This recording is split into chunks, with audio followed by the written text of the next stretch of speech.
you're about to experience a new way to thrive in martial arts by exploring who you are, what you love, and standing up for what you believe in. It's time to rise, because this is where we challenge and say no to outdated industry norms and say yes to change, so that we create a healthier, happier, and thriving martial arts community. I'm your host, Laurien Zurhake. Welcome to the Rise to Thrive podcast.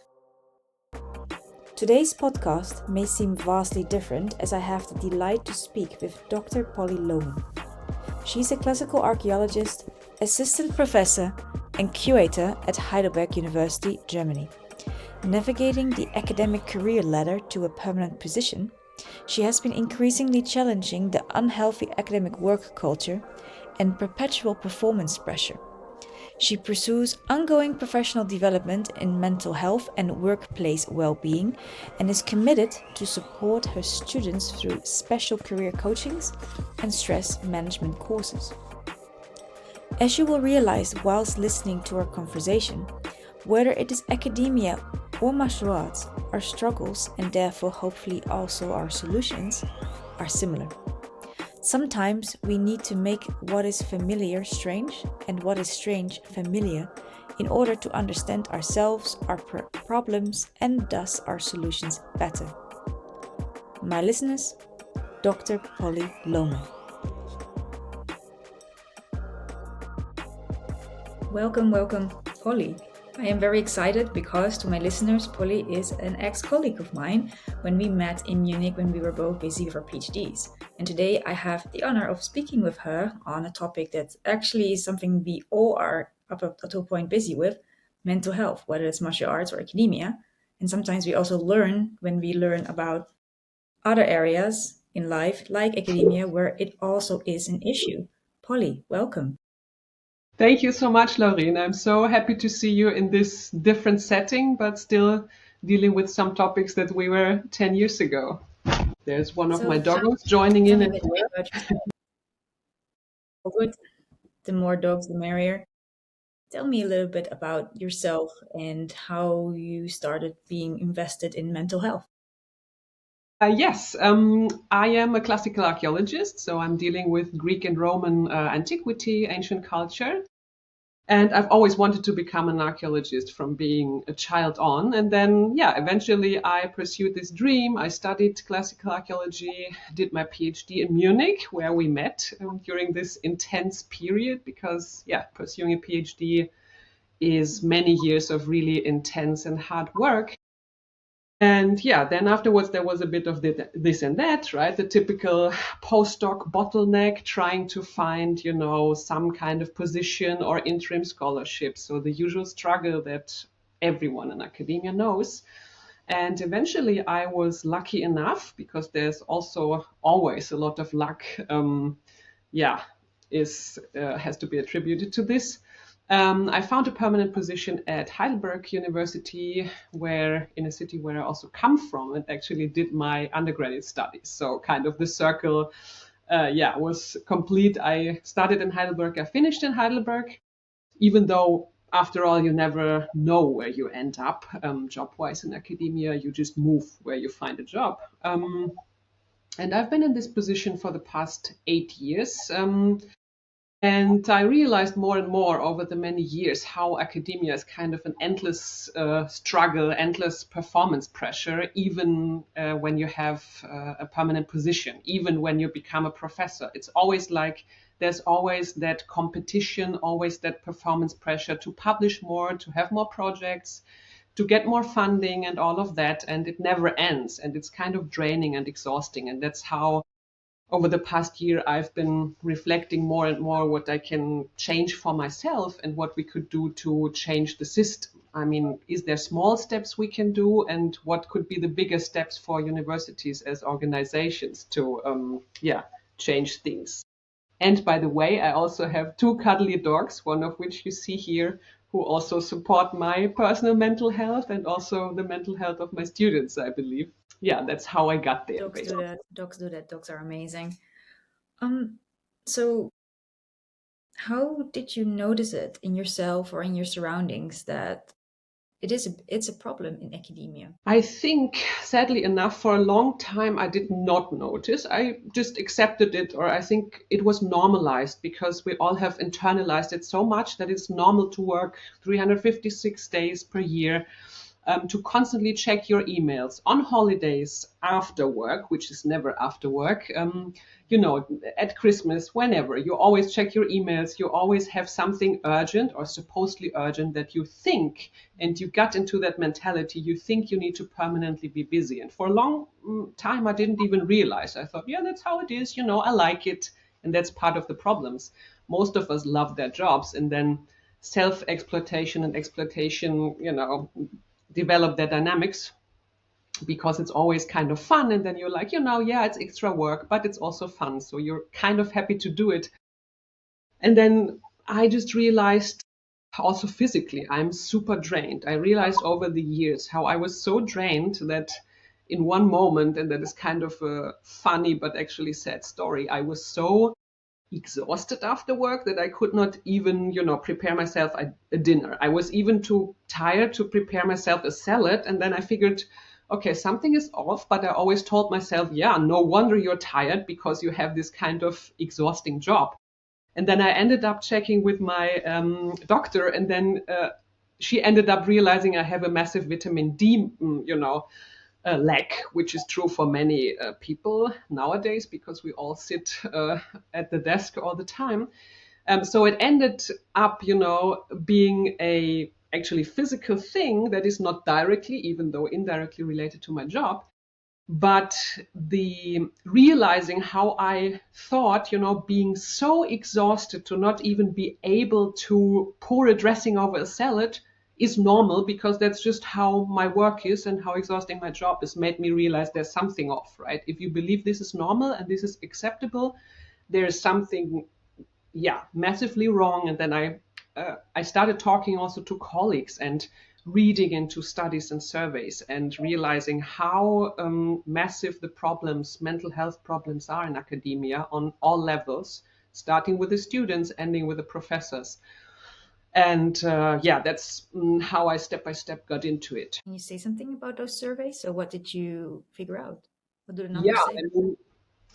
by now, luckily, there have been quite a number of surveys, both like nationally in Germany, but also internationally.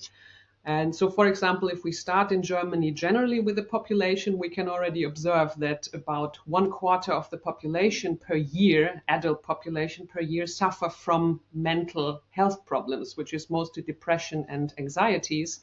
So this is just the general, let's say, base, right, on which we start. And then if we look into academia, there has been a survey in Germany that is 2017 that showed that 1/4, so 25% of students felt frequently stressed and exhausted. Felt frequently stressed means that is a subjective, opinion. It's not a diagnosed mental health disease, but still it is, I think, a quite large number of people. And then 20% of female students, which is every fifth student, has symptoms of generalized anxiety disorders and depression. And so this is for the students, and we need to consider this was before the pandemics. And studies only start on researching the effects of the pandemics, but I think we all already know that it affected people massively, and it didn't affect us to the better, but things more and more are becoming even worse. And then a big number of studies, or relatively big number of studies, covers PhD students and early career scholars who are, from my opinion, a relatively vulnerable or especially vulnerable group of people because they heavily depend on individual single persons, that is their supervisors, their professors, their mentors, to work with them, to supervise them, and by that to define their future academic career. So this is quite a power dynamics, and no wonder in this group of academics, mental health issues are like something between 32 and 42%, compared to 19% of the rest of non-academic population who struggle from, depression and also anxiety disorders. So that is a massive amount of persons who really struggle. And there's even a study that showed that with every year that people stay or pursue their PhD, the mental health goes worse because obviously pressure is raising. You have time pressure. You need to finish. You don't know what's coming afterwards. So insecurities are high and performance pressure is also very high. So yeah, this is an especially vulnerable group. And then I would say what we could call maybe mid-level, maybe also mid-aged academics. So people like me, postdocs, but can be many years, after the PhD, can even be after retirement. So that's until retirement. So that's kind of a not really easy to define group. There's still a lack of studies on this group of people, which is maybe even number-wise the biggest part of academics. So, but what we can see, because in Germany there was a 2018 survey that was called Workload, Resources and Health among mid-level academic staff. There were the biggest difficulties named as job insecurity, again, because you don't know how to continue, or many of us, unfortunately, are not lucky enough to have a permanent position, but have to fight from year to year or very short-term fixed contracts, time demands and time pressure, and also work-life balance, and not having the possibility to actually really combine private and family life, or to have conflicts with those two areas. And then, of course, professors, also junior professors, are among academics, it seems like the still happiest group, because they are the highest in the hierarchy, so they can make decisions, they can influence things. However, a very recent survey from 2025 in Germany showed that 68% of professors agree that they are often under deadline pressure.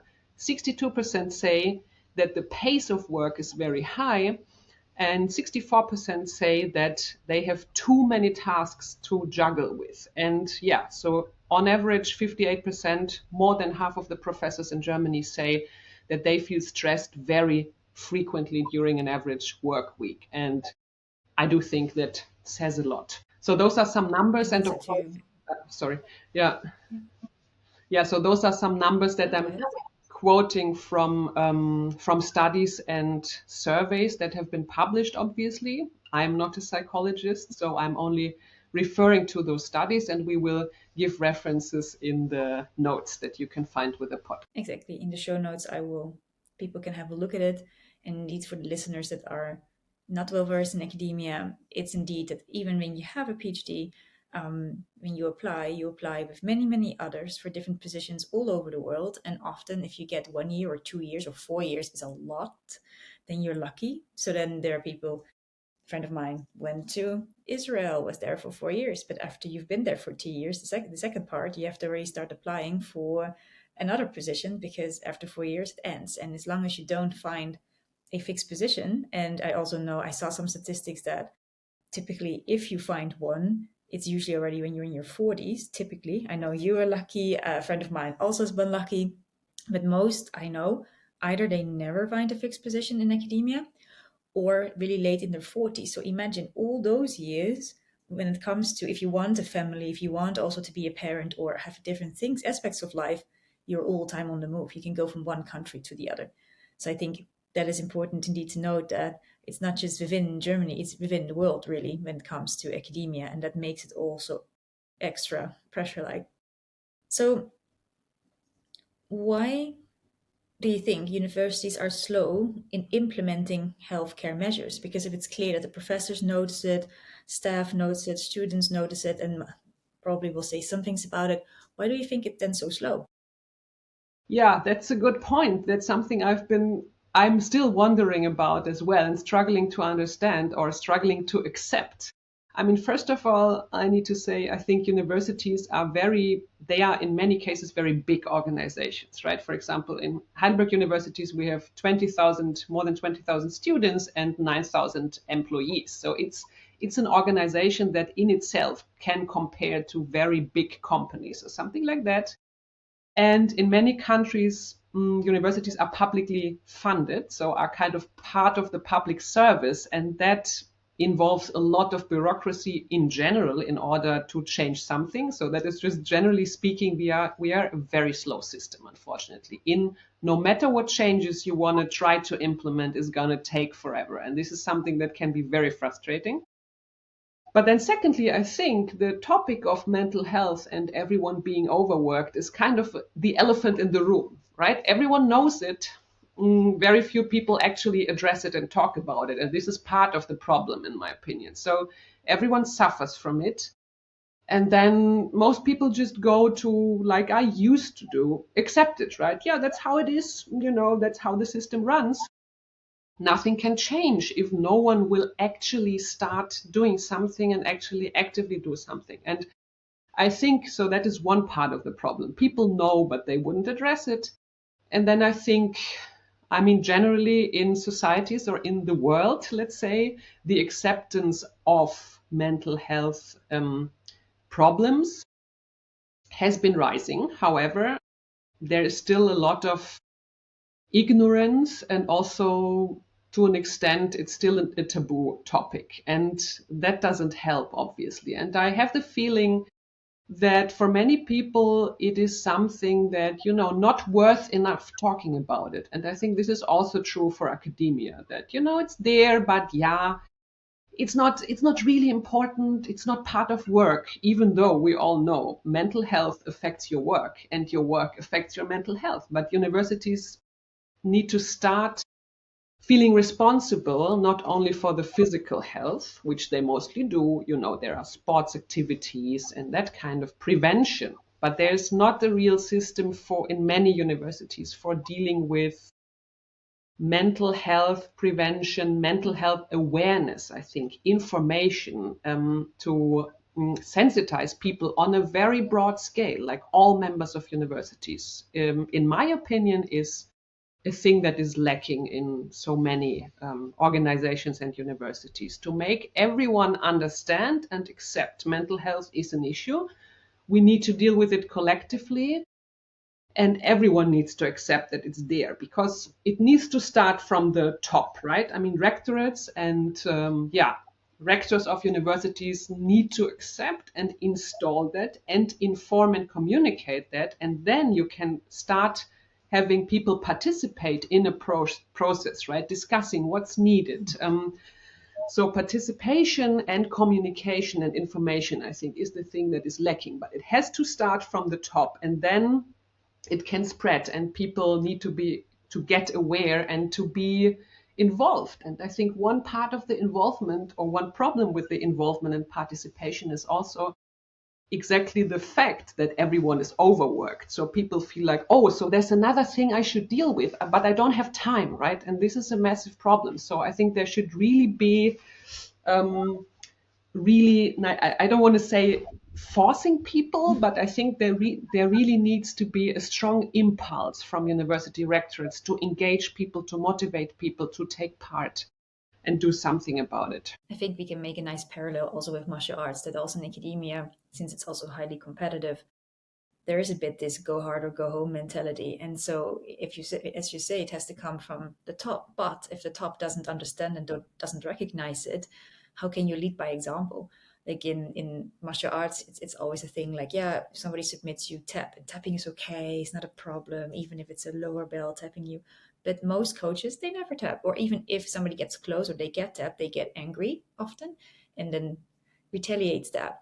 So if you don't lead by example, you cannot imagine and you cannot expect others to do so. So even if the top would create some programs, when they do not fully comprehend or really lead by example, it's still an issue. And I know from my time in academia, I remember with the research master we did at one point, they gave us so many essays to write where we also really had to research quite a bit.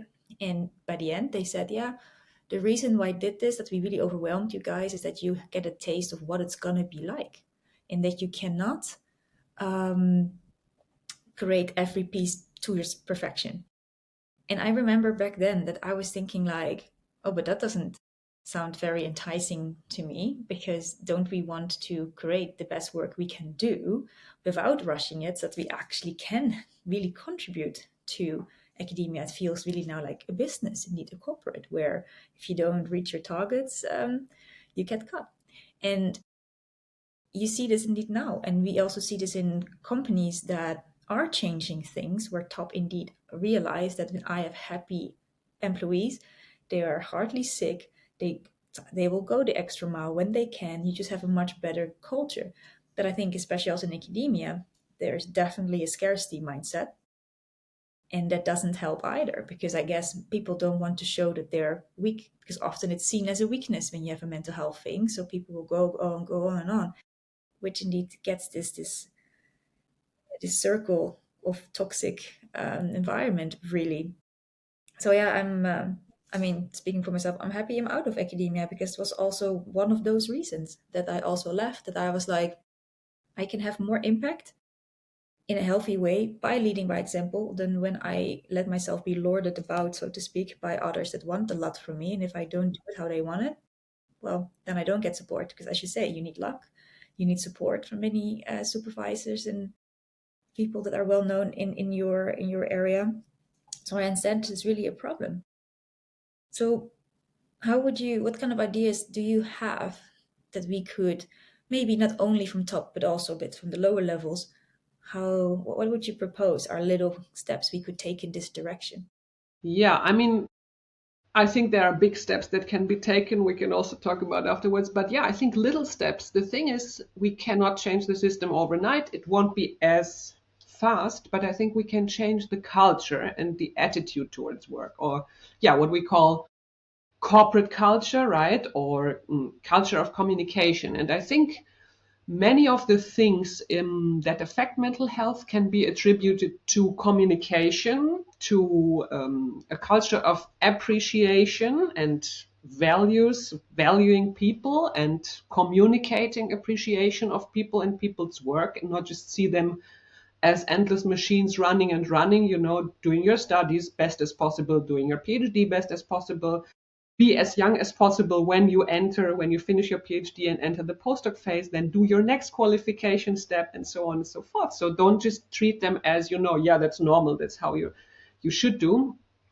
And communication also, in my opinion, is a big topic for teams or institutes within a university. So there are many smaller units, right? Bigger subjects and disciplines and faculties, and smaller ones. And as you say, leading persons, or top persons in university, in academia, that's mostly professors, can be role models, and they should be role models, because role models massively influence everyone else. They are role models, right? And so team leaders should make sure on a smaller level to prevent people from overworking, right? And prevent people from making all those extra hours. Trying to define roles clearly, because that is also something that mentally, that is affecting mental health.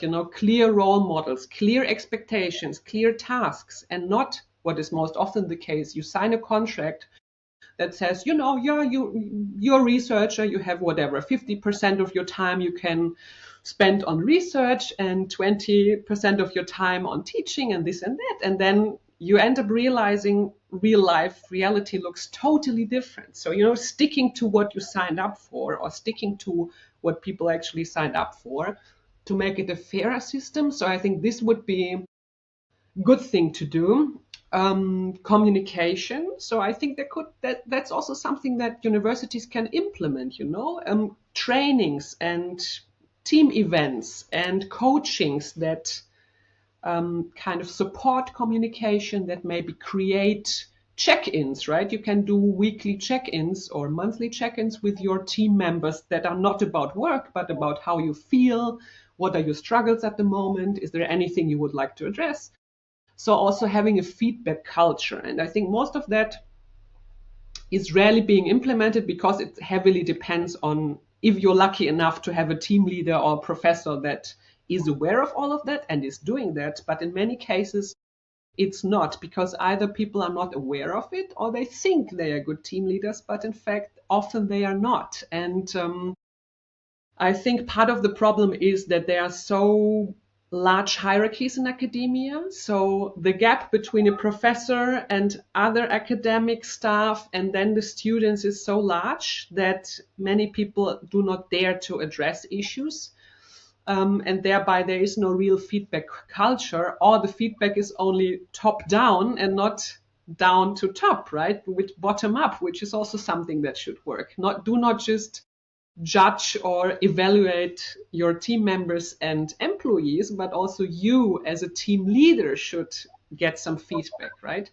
So those power dynamics due to strong hierarchies in academia are one problem, I think, but a problem that we could tackle. You could, install those kinds of communication setups and communication trainings and team leading trainings. That's something that I'm missing very much in academia, because we are all only evaluated always on the base of our research, right? So research, publications, and third-party funding, project funding, that's what counts, right? That's why we are all trying to do all the research. But I always like to say, in reality, we are supposed to teach without having any pedagogical training. We are supposed to manage projects without having any background in controlling or coordination. And we are supposed to do team leading without having any, experience in that. And the only single thing that we are trained in, which is research, that is no one has time for, or you do it, at the weekend. And so this is something that is really wrong in the system. And I think this is something that could just be changed by having either mandatory trainings in all those fields in team leading and communication. So either make it mandatory, or create a system of rewards, right? Make a reward system.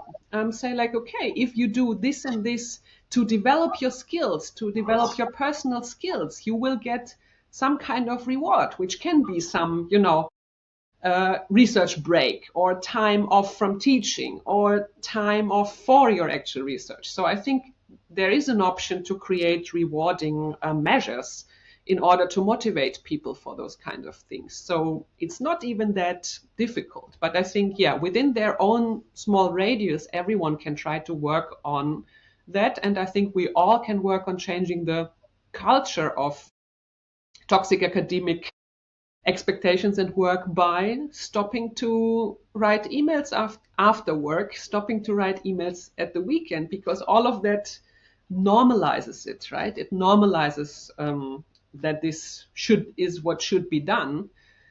And I think so also questioning your own habits and trying to stop yourself from endlessly following that system is one step. And that is not as easy because we have internalized it so much. But it can be done. And one thing that I'm currently doing a lot is just say no, right?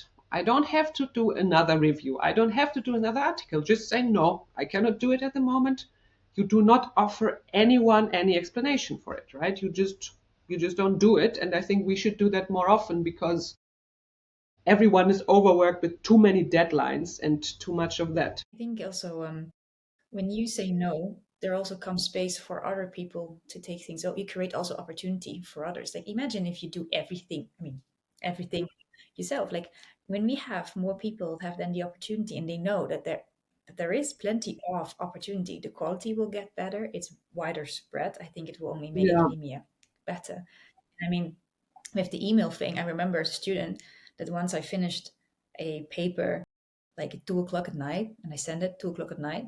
And 5 minutes after two, I got the message like, "Oh, thank you, Laurien. I got it." And I was like, "Oh my god!" Like I was a student at that point. I could go without sleep, but you're in this phase in your life. It doesn't matter. But this guy was older, and then I was like, "Oh my god!" He's like still awake. Why are you not sleeping? And I think what people forget is that you can work.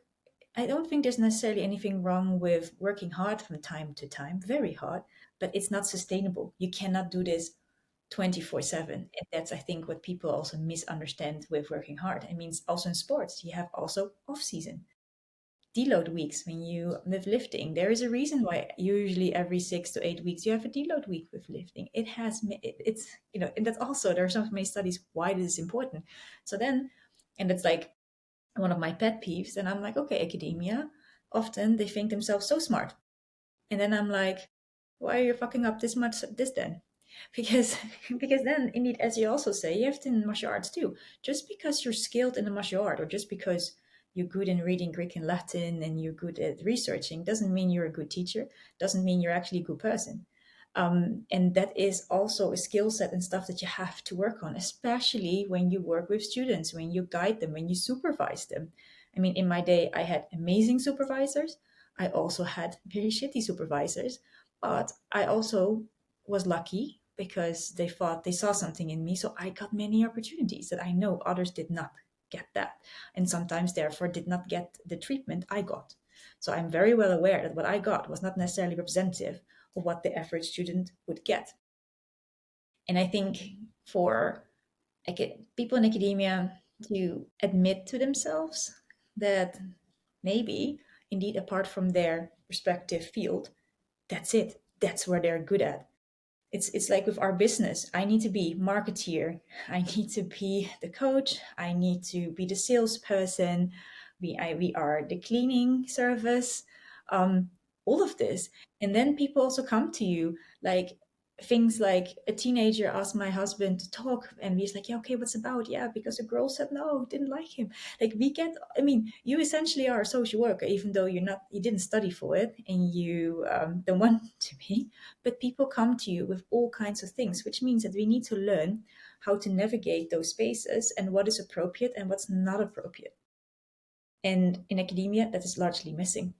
I spoke with a professor about that.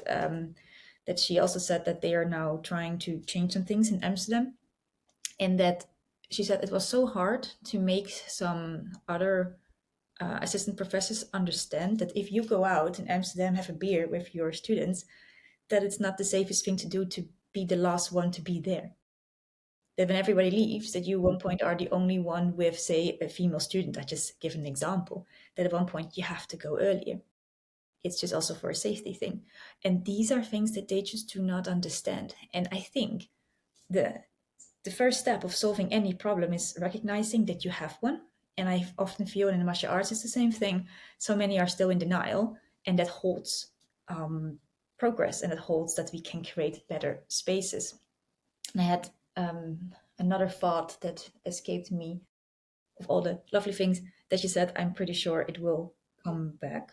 But I think indeed that when top doesn't admit it yet, then we have to do things from bottom.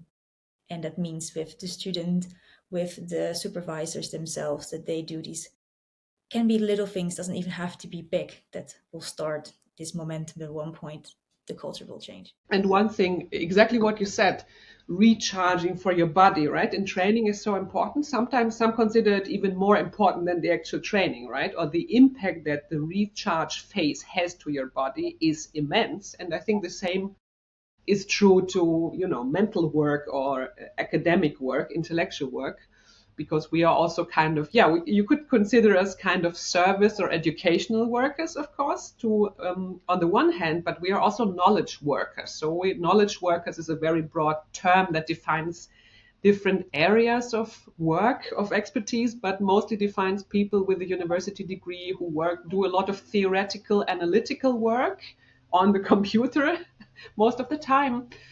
And then knowledge workers are often demanded high amount of problem solving, and also suffer from a lot of interruptions, being interrupted at work, because sometimes constantly comes in an email, someone knocking on your door, a student asking something, a colleague requesting something. And these are many, many tiny little stressors that constantly stress you and bring you out of focus. And I think, so one thing I think is what we can focus on is getting focus in your actual work, right? So trying to establish certain working modes, define days where you're off for research and no one will disturb you. Or you will simply say, I'm not available this and that day because I'm doing other work, right? because writing books and doing, intellectual work is not something you can do in between when you have half an hour here and there. So this is not how it works. And I think this is something, so trying to establish schedules and modes within your teams and with your colleagues and students to say, okay, each one of us has your schedule, each one of us has their personal schedule when they can work best and when they need to focus, and trying, like, communicating that and establishing those kinds of modes. First, define for yourself, what is my schedule, what do I need, what is my best, peak period of the day. And that means I cannot waste it for pointless this and that and this and that, but I will focus, let's say for these 3 hours every day, I will focus on this and that. So for example, I have established that my phone, I have, did that, programmed that routine. So there's focus mode for 3 hours per day in a specific period that I know, for me personally, that's my most productive period. And that's when I don't want emails to come in, I don't want anyone to call. I will put a note on my office door and say, or I'm working from home and I'm like simply off, right? And I think that something within teams can work and can be established. But also generally normalizing breaks, normalizing days off, normalizing holidays without working, and also I think telling our students that this is normal, right? Because I think in Germany, I have colleagues, because there are semester breaks, right? There are different rhythm. It can be, in some countries it's terms, in some countries it's semesters. Doesn't matter, but there's always a study period where all the courses taking place, and then there's kind of an off period, a break period, where people do not take part in courses or do not teach courses, but write their essays, write their theses and so on, or write their articles, whatever. And then in Germany, I have those colleagues who say, yeah, last week before those semester break, before that time off, they say to the students, they tell them, hey, nice holidays. And then they correct themselves and say like, no, it's not holidays. It's just the semester break, right? So they are trying to highlight and stress this is not a break. It's not actual holiday. You're still supposed to learn. And I don't like that, because no, semester break is also for taking time off from work. And I think this kind of saying really reflects a lot how academia works, right? You will never allow people an actual break. It's more like, you can work on your stuff, but still be working. Or if you go on a holiday, you better go somewhere where you still see some, museums or study materials. So I think this is also a bit, of an ironic thing. Like, no one ever promotes periods off. And I think this is also something we should change as role models. Do whatever you feel like and follow your hobbies, and know what, your hobbies do not have to do anything with your work. You can have any hobby. It can be, no hobby is stupid, no hobby is not okay. Just do what's fun for you, and that gets your brain free. Because I think what we also tend to forget about those breaks, that creativity and productivity do not come from permanently working 24/7. That is what we call presenteeism, right? You are there physically, but you're not actually being productive. And I think that's a really important point. Constantly being working does not mean you're the most productive, the most efficient, and the most creative. Rather the opposite. No, I know. Like in our time in Munich, at one point, I was just training once, twice a day. I went to jiu-jitsu, and I remember some were in the library all day, and they started shaming me actually, like, "Huh, are you going already to jiu-jitsu?" But I was like, "Yeah, but I have my stuff done. Like, I have. This is the time that I have. But when it's done, why would I?" Because then I asked them, "What are you doing then?" And then at one point, I just observed them, but they spend so much time on YouTube.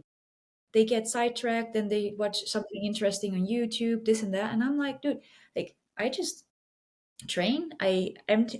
My brain is empty. I talk with completely people from different backgrounds, and also, if we want to be creative, you need a state of boredom, because that's where creativity often happens. But if you have constant influx of all kinds of things, you must do whatever, your brain has no capacity nor space to be creative. And speaking for myself, I have to apply my academic skills way more out in the non-academic world than I ever had to do in academia, which is also ironic, isn't it? That I am like, okay, if I would now go back and say I would restart my PhD, it would be a lot better simply because I live life a bit more. I can set my boundaries better. I can better understand how long things will take roundabout, because sometimes when they say, oh, you have 2 years or you have 4 years to do this, it's very hard to kind of understand what that means. So all these things where I'm like, that are also skills that apart from just the knowledge, students should learn as well as teachers. They should also learn, how do I indeed segment it? Because some people are super effective early in the morning, some people are very effective late at night, or somewhere in between. When I have a moment where I'm, for instance, a bit like bored or a bit tired, whatever, I do emails, because it's okay. I don't need my complete focus, but for important things, I do. So I do them then. And also outsource, and also be honest. You cannot be good at everything, and you also don't have to. So for us as an entrepreneur, because we have so many hats that we wear, we invested in it. So we invested in so many courses that to learn it, but we also outsource things that I know that somebody else can do better and quicker. In the end of the day, it costs you, in the end, less money, less time, less energy for a much greater thing. So I also think in academia, they could kind of declutter and also like, what are we good at? What do we need? What can we outsource? Because there's this paradox regarding being independent and not asking for help. The paradox is that the people that are successful at being independent are the people that know when to ask for help or when to outsource things, when to rely on people. And often that's forgotten. And I think especially academics could learn a lot from this, that if you want to be very successful, because a lot also you do on your own still, to know when to ask for help, when to work with others, when to outsource. It creates space and it will in the end be a lot better. But yeah, so far my rant kind of on academia. But I think that's where, I mean, it's the same in martial arts world. It's not very different. And that is actually a hobby for many also. We have hobbyists that do this for fun, that feel stressed as hell. They have a job, they have family, and yeah, then if they get injured or something, they're tired, they don't come. Some coaches give them shit for it. And they're like, where were you? Yeah, coach, I had this. Yeah, and you're not dedicated enough. Like, if you want to be good, you have to be there. And I'm like, that's not how it works. And academia can be there very much the same. So, of course, in my case, we have our own school, so it's our own kingdom, and we can run it how we see fit. And that's of course easier to change a culture than of course a big corporate still as the university. um but that said, I was thinking maybe we can go, because I also wrote some things down, little things that people can change whilst listening the next day. And one thing that I wrote down was offering a panic button. And what I mean by this is that I have seen it once, I think it was in Oxford, I believe, when I studied there, that one professor said, this is going to be a tough semester. If you feel that it's too much, reach out to me. And we also know from studies that when you offer people a panic button, that they know that if things get too hard, they can tap out. They often don't even use it, because the fact that they know that there is support should they need it gives them so much more resilience and support that often they don't need it.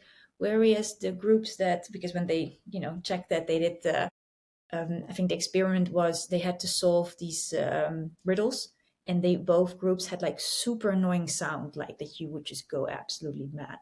And one group had the panic button, so they could tap it when they were like, dude, my brain cannot handle this. And the other one did not. Not only did the group with the panic button all do it to the end, they also had better results. They solved the problems better than those that did not have that panic button. And that can be in martial art, as of course as a tap, taking a drinking break, saying, oh, you can always have a sip of water if you need to, whatever. But also in academia, if things get tough, write me, let me know. And even when professors think, yeah, but then I may get, I don't know, hundreds of emails, usually it's not even that many. The fact that they could is already enough. So that's like one thing that I wrote down that I know has been quite well researched and has great effect just in general, whichever domain we are. And another is like this competition. I think we need to reframe competition. What is it? Are you competing with somebody or against somebody? Because healthy competition is great because that can actually level you up and rise to the occasion and do some epic stuff. But when it's against somebody else, it means that you have the feeling that if somebody gets the upper hand, something is taken away from you. And I think that scarcity mindset in the competition kind of destroys a lot. Because I know when I did also the research master, but also like in the graduate school where we were like, you could feel it. People wanted to show at times that they were better than or smarter or these kind of things. And I'm like, why? Because we both have our own projects. Like it's not either or, it's end. We can actually learn so much from each other if we would let it and have the healthy competition there. So I think that is something that a group of an organization or a teacher or whoever could refine what that means. Meeting where they are at. Often, and I understand when you need to write a book, you need to write so many articles per year, you have your own research, but you also somehow have to supervise, correct tests, theses, and you have to also teach. I mean, it is crazy. It's a lot, and this task switching is absolutely detrimental. That said, when you expect students to meet you where you are at, the teacher that already has been doing this for a long while, is very hard for them. So some will make it, but not everybody. And I think that we can really change that. Doesn't mean you make things simpler. It's just that each time when you have a new group for a specific course or a seminar, that you kind of figure out where are they at, what are their interests, how do they feel, where are we at, and that can change. That in the end, if you do the 20% hard 20% first, then the rest, the 80% after that, is so much easier, even if it feels a bit contradictory, but it really goes a long way. So now I spoke, and I had one more, is to teach teachers how to recognize symptoms of a mental health going from somebody going astray. And it's not even, you don't need to be a psychologist for this. It's usually once that you learn about it, do one course about it, sometimes it's just like one good video or something, you will see it. Like then once you see it, you can't unsee it. And that already gives you a better radar. And that doesn't necessarily take a whole lot more energy. It actually helps you managing the room and managing the people better you are working with. So that would be something that, again, sometimes when you have a good little course, sometimes an hour or so watching is plenty to recognize it when people start to go astray, and also in yourself.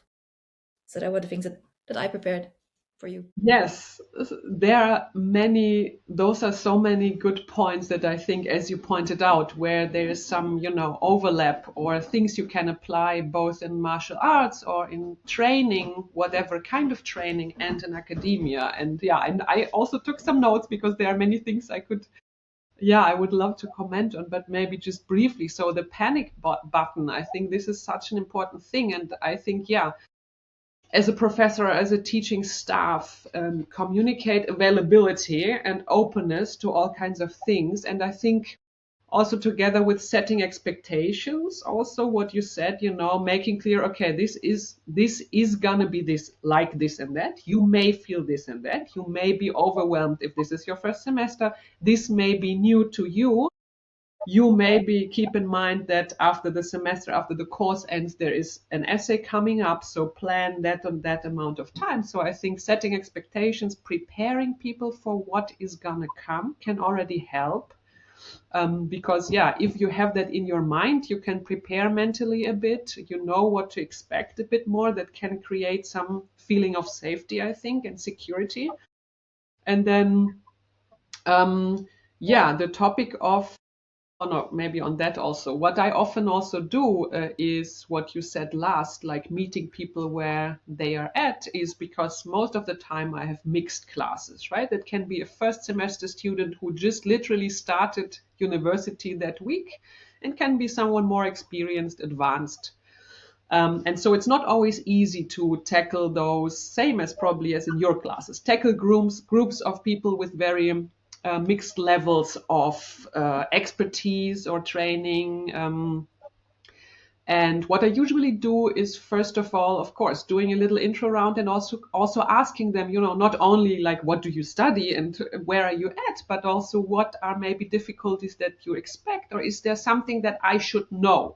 Is there something that could help you? Is there something you struggle with? And if people don't want to say it in the classroom, they can still email me or approach me in person, for example, because for me it's also important to know, is there someone who has an issue with, anxiety from, for example, exams or from talking in front of people? Is there something we can do to make this situation a little easier, or have a little pre-training? Or I can advise something, maybe they train a bit with their fellow students or something like that.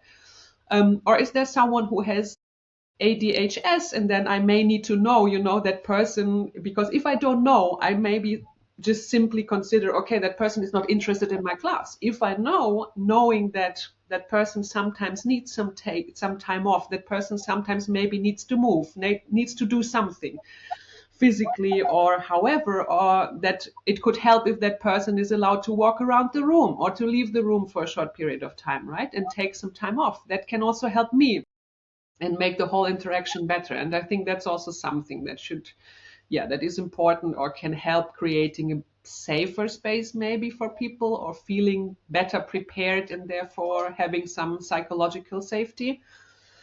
And the topic of competition, I think, is so big in academia. And as you said, you don't have to compete against everyone. You can both do your own, pursue your own tasks, and you don't necessarily have to fight against each other. Everyone fights their ways, but we're not automatically always competitors. What I often observe in academia is that there are often older generations of people who think like, I had a hard time getting where I am now. That's why my students also need to have a hard time. And I think this is a really problematic thing, because no, we can actually, because we had a hard time, we can prevent people from having the same struggles. We can help people by sharing our experiences. And for example, what I do, but unfortunately, I have seen that nowhere else in Germany, in my field, I'm talking only exclusively about classical archaeology, is a career coaching that I do for end master students or early PhD students, where I train them a bit in how to apply for positions in the field, how an academic CV looks like, where you can find job offers and how to apply. And also we do some interview trainings, right? So we train scenarios where I'm asking them questions, and sometimes I invite audience, and I say like, that's like a real interview. You don't always know who's going to be there, especially in academia. You may have an interview 101 with one person, or you may have an interview, like in my case, the first ever interview I went to for a PhD position. I entered that room, there were 20 professors that I'd never seen. I didn't know there were so many people. I didn't know all of those professors would be there.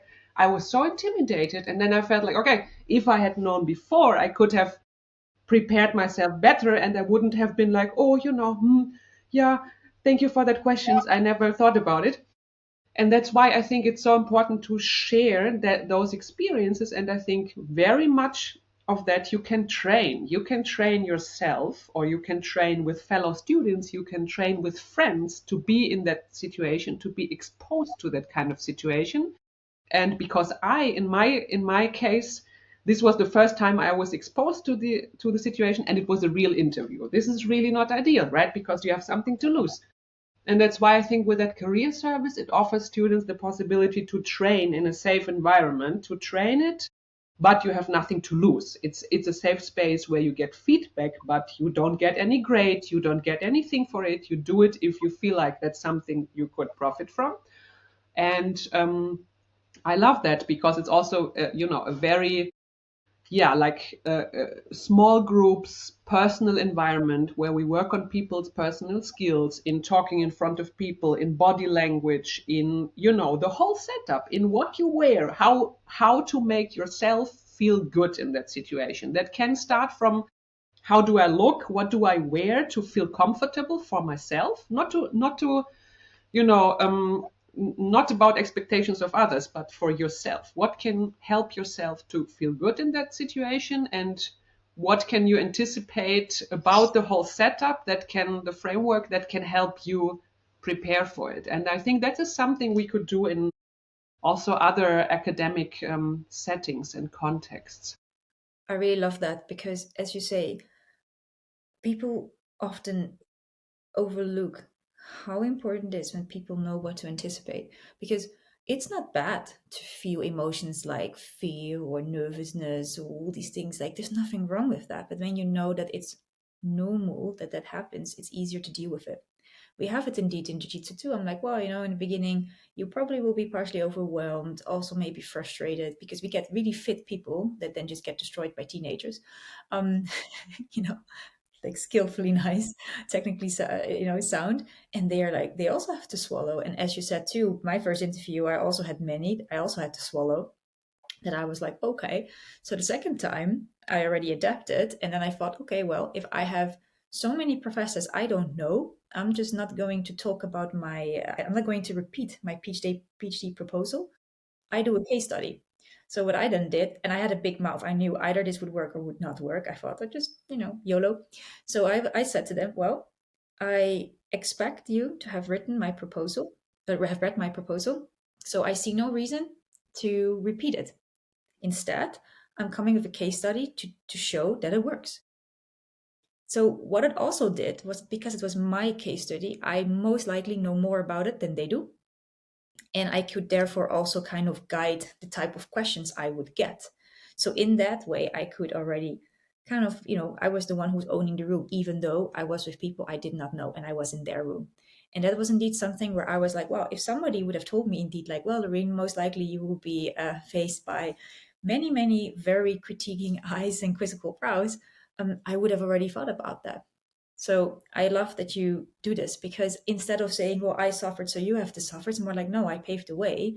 So you can just focus on that, what it's actually about, which is delivering some epic research and stuff, instead of having to think of all this, the competition, the jealousy, all this stuff, the politics, that I'm like, that destroys so much of the good work that you can do in academia. So I absolutely love that you're already doing this. And I hope other academics listening that they will take up this initiative and do it themselves too, because if you prepare them a little, they will thrive. And I think one thing that I also love to do in that career service is not only talk about all your personal, how could you prep yourself, how can you yourself feel comfortable. Of course, also some strategies, as you just mentioned. It's your research. You know it best. Anyone else may have some questions and thoughts, but you can own it because it's yours, right? You have thought about it. You have brought it up. It's going to be your project, and you can make it and design it the way you want to, no matter what kind of questions others may have, even though, okay, sometimes you are maybe methodologically or however, you have some struggles in your project. That's why you will still work on for several years in the case of a PhD. But not every question that someone, or every critique that someone poses, is always on point and is always a truth just because that person is higher in the hierarchy, right? And I think that's also something I love to do in the career service, is trying to make teaching the students, or trying to make them aware that professors or researchers, no matter how renowned, they are also just humans, and they also are not always right. And what I love most is that unfortunately, I forgot the name of the Harvard professor who did it first, who did a CV of failure. And I think that's such a cool thing to see, no matter how successful people, everyone in academia looks, there's also a different side of that, because everyone who now has a position probably applied to 20 other positions that they didn't get. And every book they wrote, there may be other projects or topics they did not succeed in and publish in, or everything they did, there were trials and errors. And I think this is really important to keep in mind. Those are also just, we are all just humans, you know, don't be too intimidated. And it's also okay to sometimes fail, or if you, whatever you want to call fail, right? That's another thing. But if you ever not finish something, or you realize in a research topic, okay, that's not going to lead somewhere, or maybe I need to change the setup, I need to change the question, or it's just simply not the right thing for me, that is totally fine. That is totally valid. Same as you want to pursue it, or you do finish it, or whatever. But there's nothing to be ashamed of, or nothing to feel wrong for, just because other people may look more successful, because we are all equal in the end, and then we're all the same.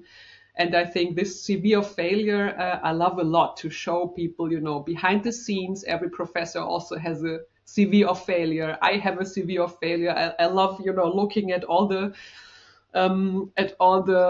applications I wrote, or projects that were not being funded, and all of that. And I think that's also good to raise awareness that it is not a system of gods and goddesses, and then there's nothing else, because this is how academia often is perceived.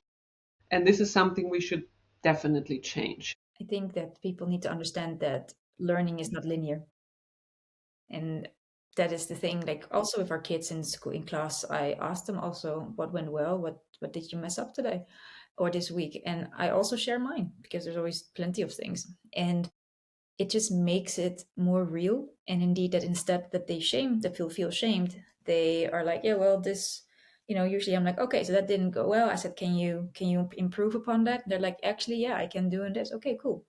So it's just it's an opportunity for growth rather than that. But of course, when there's again so much pressure and competitiveness, it's not so much fun anymore, which is great when you have professors like this person in Harvard that makes it so apparent and clear, so people feel this. I remember I had one time also a paper, and at one point I realized a massive flaw, and I really had to change the outline, everything.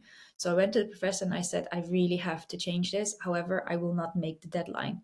And he just looked at me and was like, I trust you. Just it will come whenever it comes. And that was just so liberating, because I didn't feel put down. I actually felt strengthened and supported and trusted that I could do it, because I explained what went wrong and blah, blah. And he was like, yeah, it happened to me too. It happens to the best of us. Another thing, what also really was liberating, was the first time I wrote a chapter for a book, and it was the first time. So I then wrote the editor, also the professor, and I asked, can you have a look at it? Because I've only been writing essays. I've never written something to be printed. And he then gave feedback and said, Laurien, I really have to say, this is really one of the best things I've read in the last months, even better than professors at times. And not that I'm like, oh, I'm better than a professor, but it just nuanced the view that we put also these professors on pedestals. The only thing that they have more than us is that they started studying earlier because they were earlier born. But for the rest, also a student can write a paper that is just absolutely brilliant, even though they may not have been studying for that long. And for me, that shifted my perspective so much that I didn't feel, because you kind of always start with a deficit. I always felt lesser than and not good enough when you start. And what these two individuals did was that I actually realized, oh, but I'm not. I'm actually doing quite all right. And so I just kept on going. And I think when people like you, like this Harvard professor, when they keep on doing this, you get a completely different set of students. And when they step by step take over, I mean, that's like my thing. I mean, some people are so set in their ways, you just kind of have to wait until they retire. I think essentially you will get a fresh, yeah, there I'm very practical. But there you have like a very fresh wind where culture will change. So Yeah. I really And hope I that think, step by step. yeah, and exactly that example that you just brought up from your own students' experience. So I think trust and empowerment are so important. And so both for teaching and teaching students, but also for all other levels, right? Those hierarchies should not be considered as, yeah, top down, you know, only the ones lower in the hierarchy need to accept and learn something. No, it also goes the other way around. And then I think that's also where meaningfulness comes from, that you have an impact, you're valued, you're appreciated. And I think that's something that needs to be implemented more, and especially communicated openly in academia. But one thing I remember you also mentioned when we talked about like kind of psychological safety, or how to make students, but also, yeah, team members or employees, academic staff feeling caring for their mental health.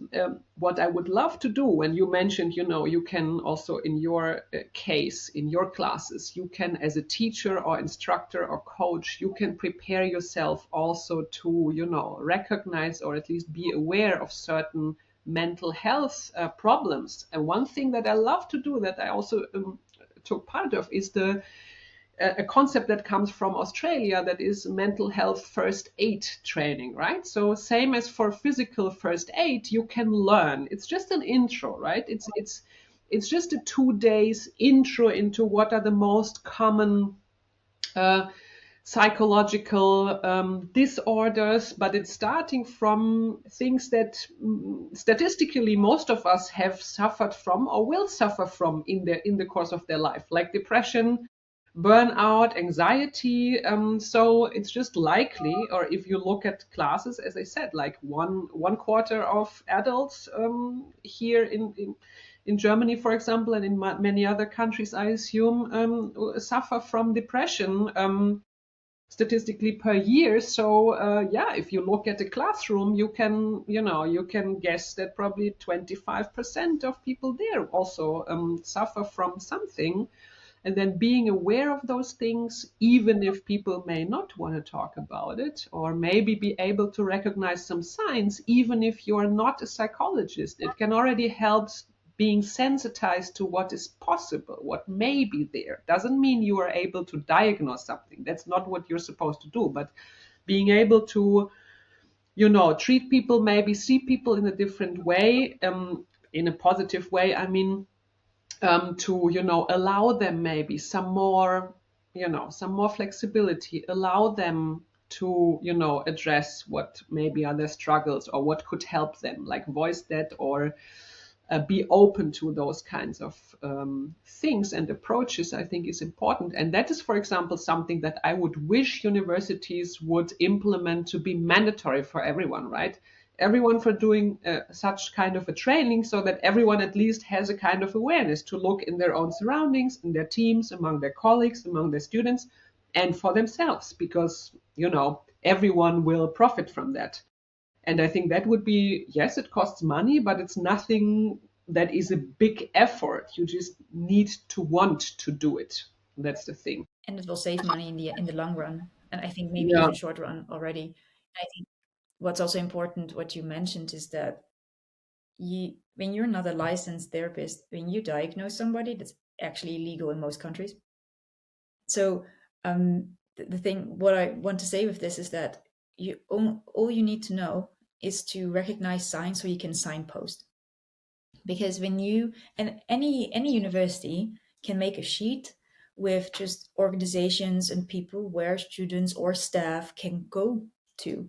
Like, also, I am not a licensed psychologist, I'm not, but so I also know the do's and don't. I know what is the part, say, like the territory of a psychologist, and I know what's the territory of a coach. And there is definitely a blurry part in there, 100%. But when I noticed and I understand, I'm like, okay, this requires more. I know where to signpost people online or in my school. I know where to signpost them. Like, we have many people with trauma in our school because we're trauma from school, but I actually don't know what happened to them at all. Because for one, it's not my business. Two, I cannot help them with that. What I can help them with is knowing their potential triggers so I can create the best classes for them. And step by step, we can work on desensitizing specific triggers. If specific touch or positions are difficult, we can work on that. That's what I can do. But the initial desensitization, that's what they do with the therapist. Going deeper into all these things that happen, that's not my job. That's their job. So how I see trauma from coaching or mental first aid support or allyship.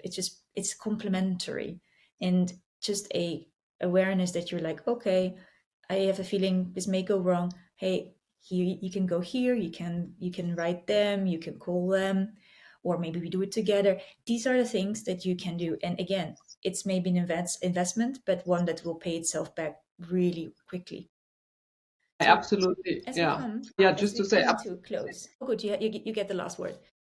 no, So no, no, feel no, no, free no last to. point. I just wanted to say, yeah, absolutely agreed. And that's also what that mental health first aid course is about, right? To be able to be addressed, to be approached by person, be there to listen, and then help them, referring them to the professionals that they can approach with their very specific needs and issues. Absolutely. And I think, but this sensitization, I think, that you get when being part of that course or class is something that would, yeah, that universities would greatly benefit on, to sensitize people on a broader scale, on a broader level, and to accept that mental health is an issue, and maybe then implement further measures, because there's a lot you could do on organizational level. Definitely.